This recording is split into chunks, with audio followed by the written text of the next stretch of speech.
পবিত্র কোরআনুল কারীমের 30 নম্বর পারা, কোরআনুল কারীমের 99 নম্বর সূরা। সূরাটির নাম হচ্ছে সূরায়ে জিলজাল। এই সূরাটি ছোট্ট সূরা, মাত্র 8টা আয়াত। এই 8 আয়াত বিশিষ্ট এই ছোট্ট সূরাটি আমি আপনাদের সামনে তেলাওয়াত করেছি। অল্প কিছুক্ষণ সময়, কোনোভাবেই আমি দেরি করতে চাই না, অল্প একটু সময় ইনশাআল্লাহ এই আয়াতগুলোর তর্জমা এবং তার সাথে প্রাসঙ্গিক সামান্য কিছু কথা আমরা আরজ করতে চাই। আল্লাহ তাআলা আমাদেরকে তৌফিক দান করেন। নওজোয়ান ভাই সকলের কাছে অনুরোধ, ভাই শতভাগ এই অল্প একটু সময়, আমি আসলেই দেরি করব না ইনশাআল্লাহ, মনোযোগ দিয়ে শুনলে ভালো হবে। আমি অনুরোধ করলাম যে বিশেষ করে হাতে যেই মোবাইলটা, এটা নিয়ে ব্যস্ত হইও না ভাইয়া। মোবাইলটা দিয়া রেকর্ডও করার দরকার নেই, মোবাইলটা একদম বন্ধ রাখে, মানে এটার প্রতি বেখবর হয়ে আল্লাহর কথা মনোযোগ দিয়ে শুনলে ভালো।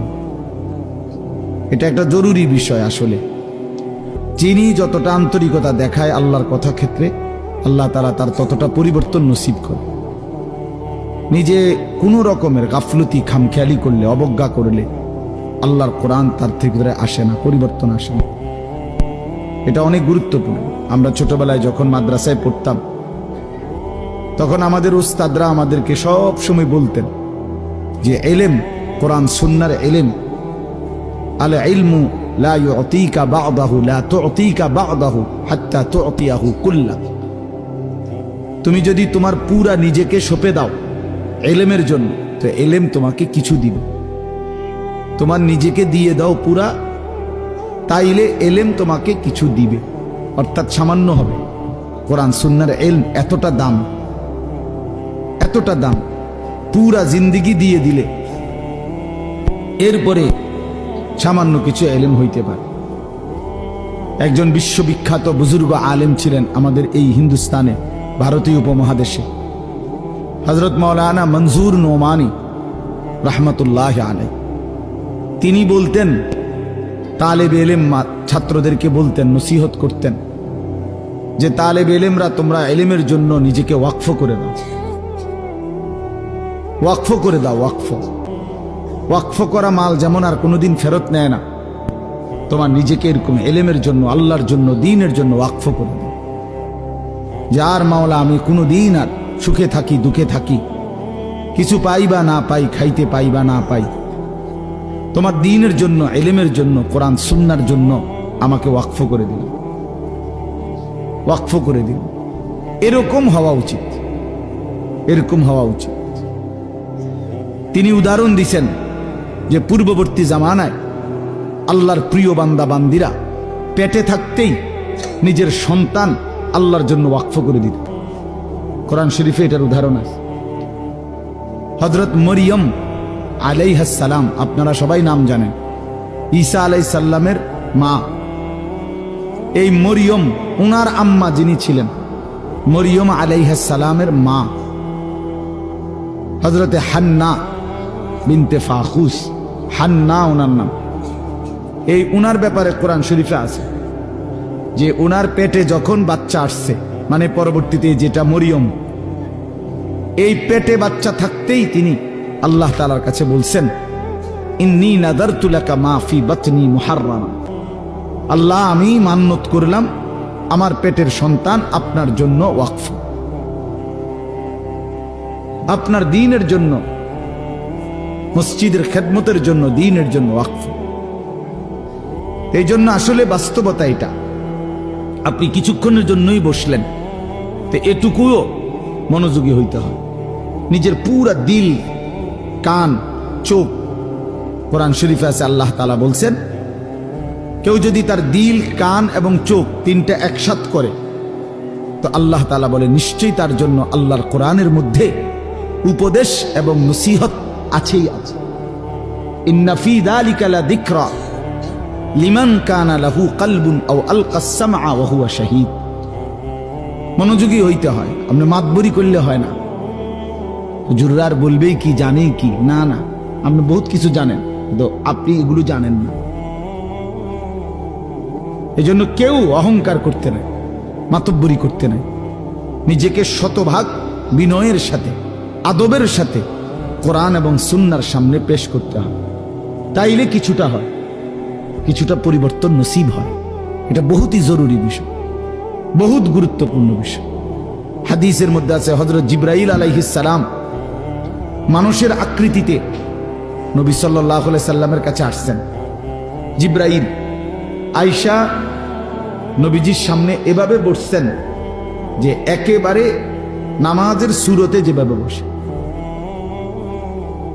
নবীজি সাল্লাল্লাহু আলাইহি সাল্লামের হাঁটু মুবারকের সাথে মুখোমুখি করে হাঁটু মিলাইয়া বসছে। তো ফলে কি হইছে? ফলে নবীজির হাঁটু মনে করেন এদিকে, উনি এদিকে হাঁটু একদম বরাবর করে বসছে। এর এখন হাঁটুও বরাবর, বুকও বরাবর, চোখও বরাবর, ঠিক না?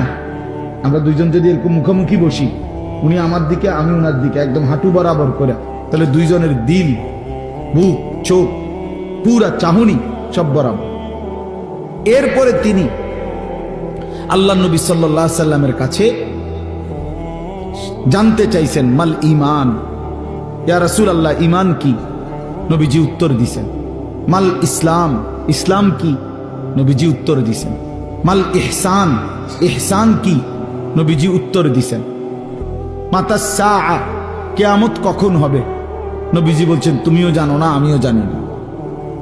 বলছেন ওমা আমারাতুহা, কিছু আলামত বলেন, কিয়ামতের চিহ্ন বলেন। তো নবীজি উত্তর দিছেন। এরপরে জিবরাইল আলাইহিস সালাম চলে গেছেন। আল্লাহ নবী সাহাবীদেরকে বলছেন হাদা জিবরাইল, এই যে মানুষের আকৃতিতে এতক্ষণ বসা ছিল, এই জিবরাইল। ইউআল্লিমুকুম দীনাকুম, তোমাদের দ্বীন তোমরা কিভাবে গ্রহণ করবা, তোমরা কিভাবে দ্বীন শিখবা, এর পুরা প্র্যাকটিক্যাল নমুনা এই মাত্র জিবরাইল তোমাদেরকে দেখায় দেখায়। এই জন্য বাপ, এটা খুব জরুরি বিষয়। এই মসজিদে কিছু মানুষ আছে, ইমাম সাহেব জুমার নামাজের বয়ান করে, উনি কোনো পাত্তাই দেন, উনি এটারে কোনো বিষয়ই মনে করেন, কোনো বিষয়ই মনে করেন। হয় বৈশা বৈশা জুরায়, আর নয়তো নিচের দিকে মাথা নিয়ে রাখে, মানে ইমাম সাহেবের চেহারার দিকে তাকাইলে এটা অসুন্দর। উনি যেই পরিমাণ মান নামি দামি মানুষ, উনি চাইয়া থাকে কেমন? কথা বুঝছেন না? এই জাতীয় মানসিকতার কারণে যেমন ছিল তেমনই থেকে যায়। হারাম আর ছোটে না, আল্লাহর নাফরমানি আর জীবন থেকে ছোটে না, আল্লাহর অবাধ্যতা আর ছোটে না।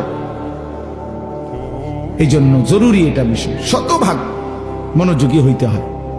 এটা আজকের জন্য না, আমি প্রত্যেক দিন বয়ানে, প্রতিটা বয়ানে এ কথা কিছুক্ষণ হলেও বলি।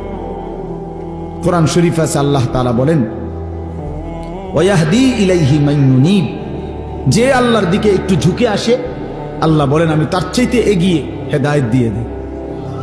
কিন্তু শর্ত হলো তুমি একটু আগাইতে হবে, তুমি আসবা।